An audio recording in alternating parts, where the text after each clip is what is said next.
Assalamualaikum warahmatullahi wabarakatuh. Selamat datang di channel EDH Story. Cerita kali ini terinspirasi dari kisah nyata. Namun, untuk menjaga privasi semua pihak, nama tempat dan karakter telah kami ubah. Jika terdapat kesamaan dengan kejadian atau tokoh tertentu, hal tersebut hanyalah kebetulan semata. Pastikan Anda menonton cerita ini sampai selesai agar tidak terjadi kesalahpahaman. Sebelum cerita dimulai, saya mohon keikhlasan Anda untuk memberikan like dan subscribe pada channel ini. Semoga Anda selalu diberi kesehatan, kebahagiaan, dan kelancaran rezeki. Mari kita mulai kisahnya. Langit Jakarta masih kelabu saat Megawati Hangestri menjejakkan kaki di tanah air. Wajah-wajah yang dikenalnya menyambut hangat di bandara, lengkap dengan pelukan, bunga, dan senyum penuh bangga. Namun di balik semua sambutan itu, ada ruang kosong dalam dirinya yang tak bisa dijelaskan. Di antara kilatan kamera dan ucapan selamat, Mega tersenyum seadanya. Ia tahu, orang-orang menganggapnya berhasil, pulang sebagai bintang dari negeri ginseng. Tapi jauh di dalam hati, ada getar sunyi yang mengusik. Sesampainya di rumah, ia duduk lama di sofa, menatap foto masa kecilnya di dinding ruang tamu. Sudah sejauh ini aku pergi, bisiknya dalam hati, tapi kenapa rasanya seperti tersesat? Kamar lamanya tak banyak berubah. Boneka beruang hadiah ulang tahun ke-17 masih duduk di pojok, dan rak bukunya tetap menyimpan novel favoritnya semasa SMA. Tapi kini semuanya terasa asing, seperti kenangan yang sudah kehilangan suara. Mega duduk di tepi ranjang, membiarkan keheningan menyelimuti dirinya. Dulu, tempat ini adalah ruang aman, tempat ia bisa menjadi dirinya sendiri. Kini, malah terasa seperti cermin yang memantulkan kegelisahan. Ia mencoba tidur, tapi pikirannya tak berhenti berputar. Gemerlap panggung, teriakan penonton, suara pelatih, semuanya berputar dalam ingatannya. Namun yang paling menggema justru heningnya hatinya sendiri. Pagi itu, ibunya datang dengan senyum lembut dan secangkir teh hangat. Mereka berbincang ringan, hingga tiba-tiba sang ibu berkata, "Enduk, nanti malam ikut ibu ke pengajian yuk. Gus Ikdam datang ke sini." Mega terdiam. Nama itu familiar, sering ia dengar dari status WhatsApp saudara atau potongan video yang lewat di TikTok. Tapi ia tak pernah benar-benar tertarik. Ia mengangkat bahu, pura-pura sibuk dengan ponsel. "Ibu nggak maksa," kata sang ibu sambil berdiri. "Tapi kadang, hati kita butuh istirahat juga."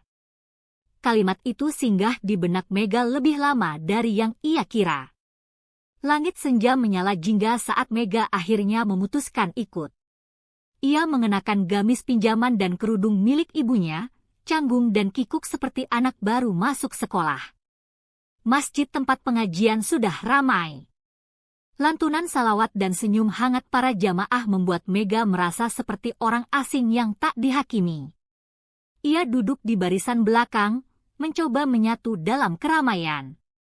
Saat Gus Ikdam naik ke podium, semua mata tertuju padanya. Suaranya tenang, penuh wibawa, namun terasa akrab, seperti suara yang selama ini diam-diam dinanti oleh hati Mega. Tausiah malam itu berbicara tentang hati yang lelah. Tentang manusia yang tampak kuat di luar, tapi seringkali patah tanpa suara di dalam. Mega tertegun. Rasanya seperti ia sedang ditatap langsung oleh suara itu. Kata demi kata mengalir seperti sungai yang menenangkan. Tak ada penghakiman, hanya pelukan lewat bahasa yang menyentuh nurani. Mega menggenggam ujung kerudungnya erat-erat, berusaha menjaga perasaan yang mulai membuncah.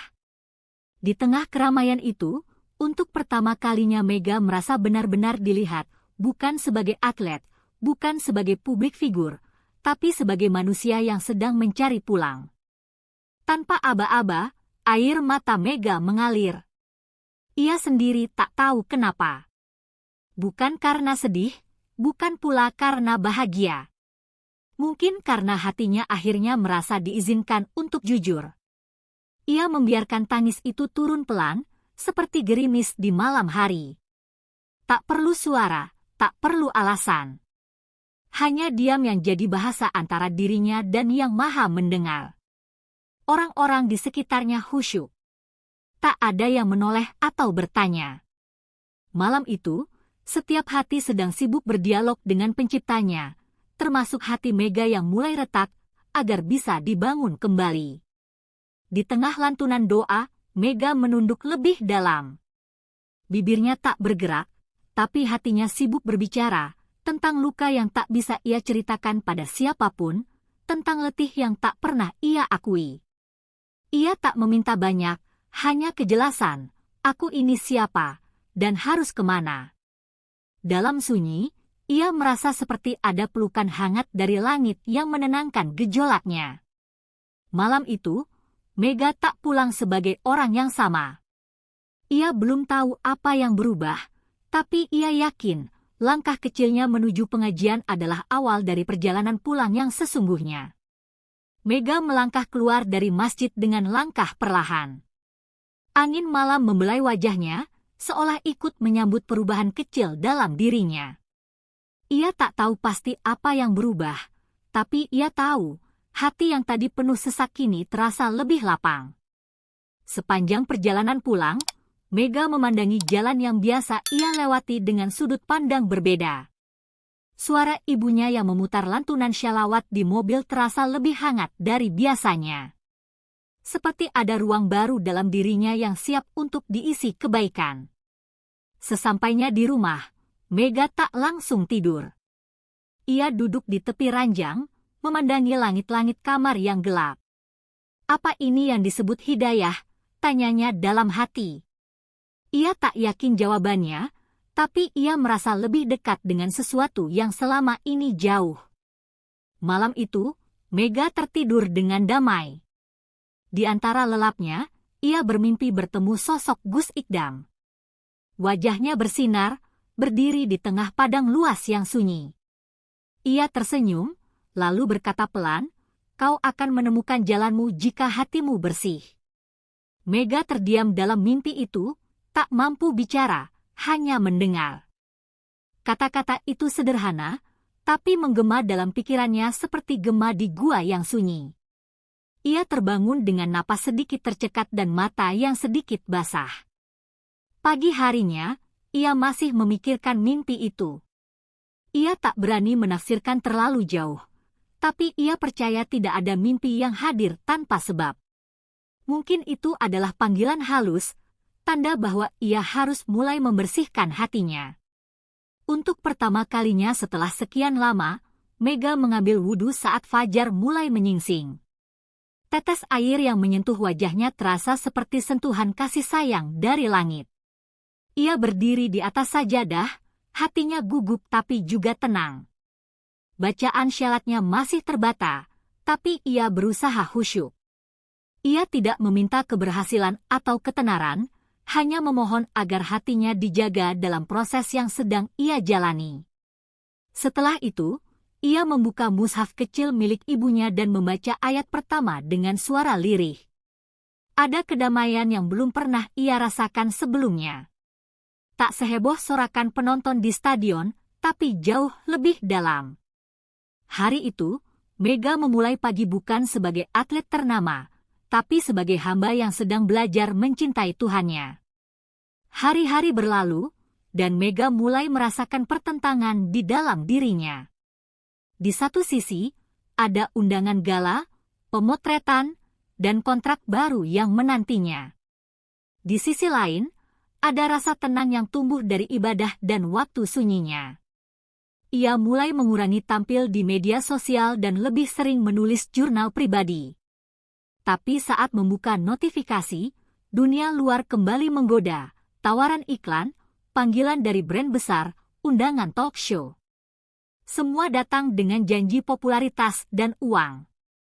Mega duduk termenung di balkon rumahnya. Apa semua ini masih layak aku kejar? Tanyanya dalam hati. Ia tahu ini bukan soal benar atau salah, tapi soal kemana ia ingin melangkah dan siapa yang ia ingin jadi. Suatu pagi, ibunya mengajaknya berziarah ke makam sang ayah. Mega mengenakan gamis hitam sederhana dan membawa setangkai bunga melati. Udara pagi masih sejuk saat mereka tiba di pemakaman kecil itu, penuh sunyi dan hikmat. Mega duduk di samping pusara, memandangi nama sang ayah yang terukir di batu nisan.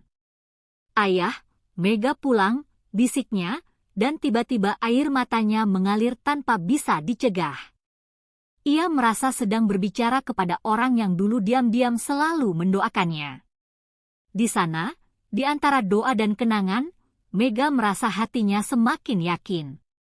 Ia tidak tahu kemana jalan ini akan membawanya, tapi ia tahu, ia ingin hidup yang lebih bermakna. Bukan hanya di mata dunia, tapi juga di mata Tuhan. Beberapa minggu kemudian, Mega menerima undangan untuk mengisi acara motivasi di sebuah pesantren putri. Awalnya ia ragu, merasa tidak pantas. Tapi ibunya menyemangati, "Justru karena kamu sedang mencari, kamu bisa berbagi." Di hari acara, ia datang dengan gamis longgar dan wajah polos tanpa riasan. Para santri menyambutnya dengan penuh rasa ingin tahu. Di hadapan ratusan mata, Mega bercerita bukan soal prestasi, tapi soal kegelisahan dan prosesnya mendekat pada Tuhan.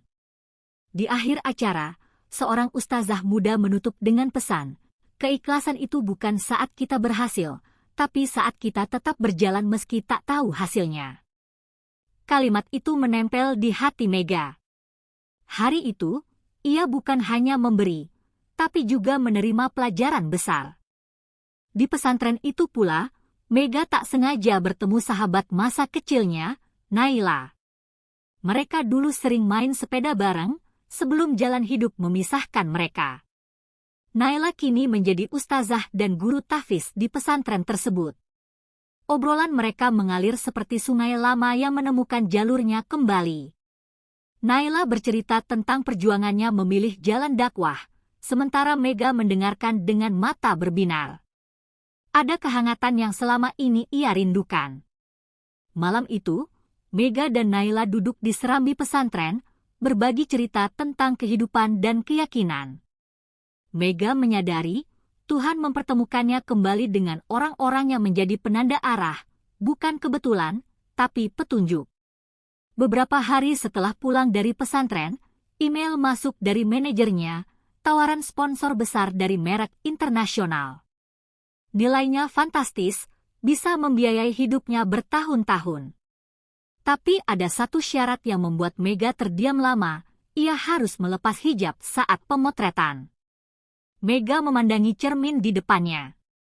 Ia melihat dirinya yang dulu, kuat, percaya diri, glamor.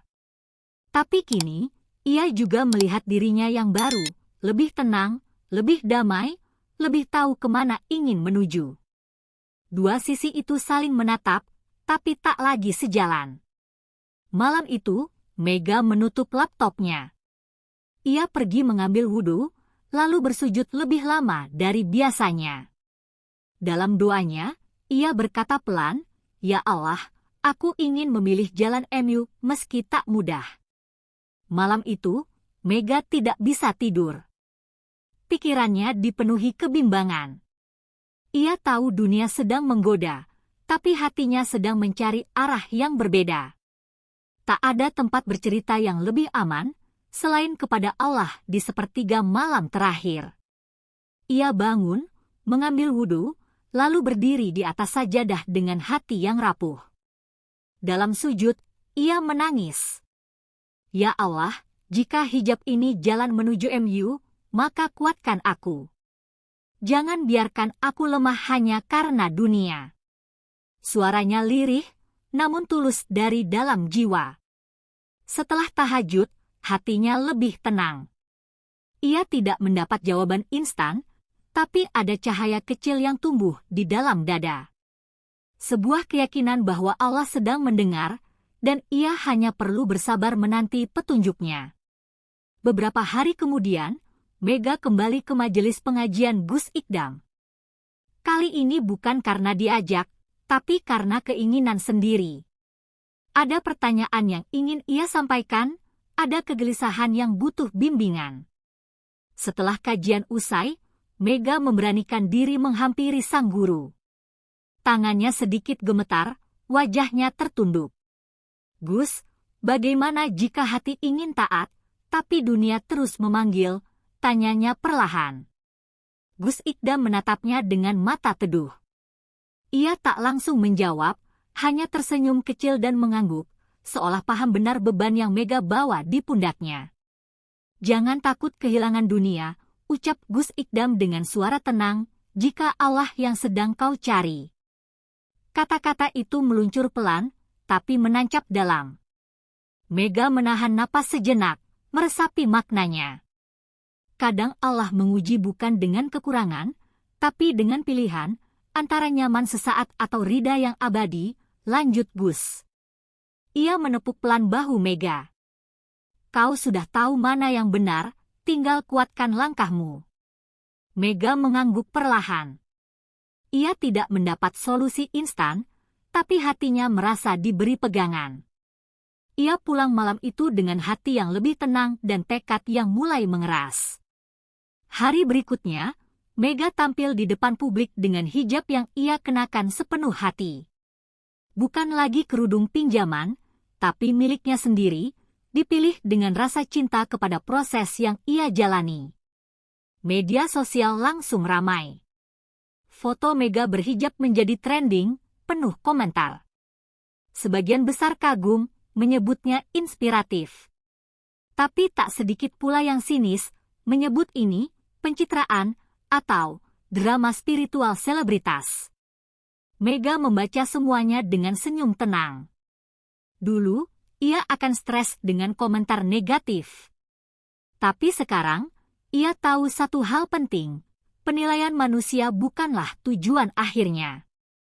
Dukungan datang dari banyak pihak, fans, teman lama, bahkan sesama atlet. Mereka memberi semangat, mengatakan Mega menjadi teladan baru. Tapi ada juga yang menyayangkan, bahkan mengancam membatalkan kontrak. Mega tidak marah, tidak membalas. Ia hanya menjawab dengan sikap. Ia hadir di konferensi pers dengan busana syar'i, menjawab pertanyaan dengan penuh ketenangan. Ini bukan tentang menolak dunia, tapi belajar meletakkannya di tempat yang benar, katanya. Sikap itu membuatnya semakin dihargai. Bukan karena popularitas, tapi karena keberanian untuk setia pada keyakinannya, meski angin dunia terus menerpa. Di tengah semua itu, sebuah email dari Korea datang lagi. Klub lamanya ingin Mega kembali bermain. Mereka mengagumi konsistensinya, tapi secara halus bertanya, "Apakah Anda bersedia tampil tanpa hijab di pertandingan resmi?" Mega menatap layar ponsel lama sekali. Hatinya berdesir, bukan karena tergoda, tapi karena tahu inilah ujian sesungguhnya. Ia balas dengan sopan, namun tegas, "Saya akan kembali jika saya bisa tetap tampil dengan hijab saya." Hari berlalu tanpa balasan. Tapi Mega tidak menyesal. Ia sudah bersiap jika ini harus dilepaskan. Tapi kadang, ketika seseorang benar-benar memilih Allah, dunia pun akan datang dengan wajah yang berbeda. Tak lama kemudian, jawaban datang. Klub setuju, dengan beberapa catatan. Kontrak memang tidak sebesar sebelumnya, tapi mereka menghormati pilihan Mega. Ia akan jadi atlet berhijab pertama di liga itu. Mega tersenyum. Ini bukan sekadar tentang hijab, tapi tentang prinsip yang diperjuangkan. Ia tahu jalannya akan lebih sulit, tapi juga lebih bermakna. Ia menerima kontrak itu, bukan dengan bangga, tapi dengan syukur. Dalam hati, ia berdoa, "Ya Allah, aku tak ingin terlihat sempurna. Aku hanya ingin tetap di jalan MU, sekecil apapun langkahku." Dan dengan itu, langkah barunya di dunia yang sama, tapi dengan arah berbeda, pun dimulai. Mega duduk di depan kamera untuk wawancara khusus dengan media besar. Lampu sorot menyala, dan pewawancara memulai dengan pertanyaan yang dalam, "Apa yang membuat Anda memilih jalan ini, Mega?" Ia tersenyum, menatap kamera. "Karir memberiku nama. Tapi hanya Allah yang memberiku makna." Suaranya jernih, penuh ketulusan. Ia berbicara tentang proses hijrah, tentang tahajud, dan tentang ketakutan yang akhirnya dikalahkan oleh cinta kepada Tuhan. Wawancara itu viral. Banyak yang terinspirasi, terutama para remaja putri yang mencari pegangan di tengah dunia yang bising. Mega tak merasa dirinya istimewa, ia hanya seseorang yang sedang belajar setia di jalan yang baru saja ia temukan. Suatu pagi, Mega membuka surat yang datang melalui pos.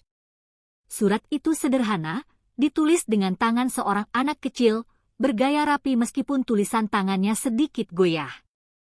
"Kak Mega, aku mau bilang, Kak Mega membuat aku semangat mengaji. Aku ingin seperti Kak Mega, bisa jadi baik dan tetap kuat. Semoga Kak Mega selalu diberkati Allah." Mata Mega terasa berkaca-kaca saat membaca surat itu.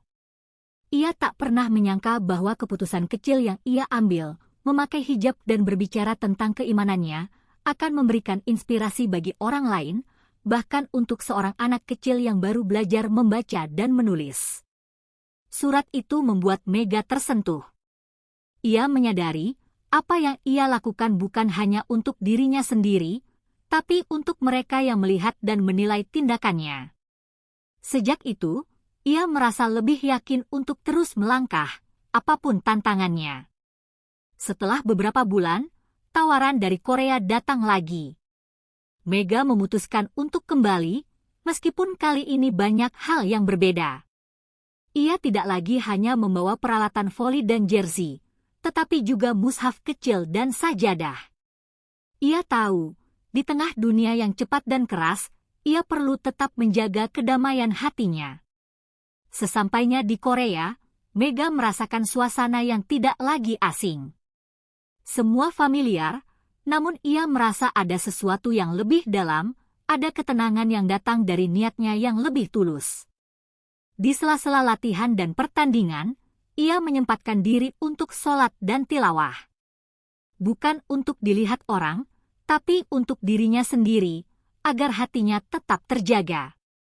Para fans dan media kembali menyambutnya, tetapi kali ini yang dilihat bukan hanya prestasi olahraganya, tapi juga perubahan dalam dirinya. Ia merasa lebih kuat, lebih tenang, dan lebih siap menghadapi tantangan apapun. Hari-hari berlalu, dan Mega menemukan dirinya tinggal di kamar bersama seorang pemain muda asal Jepang. Pada awalnya, raw matanya itu hanya memperhatikan Mega dengan rasa ingin tahu. "Kenapa kamu selalu bawa mushaf?" tanya temannya suatu hari.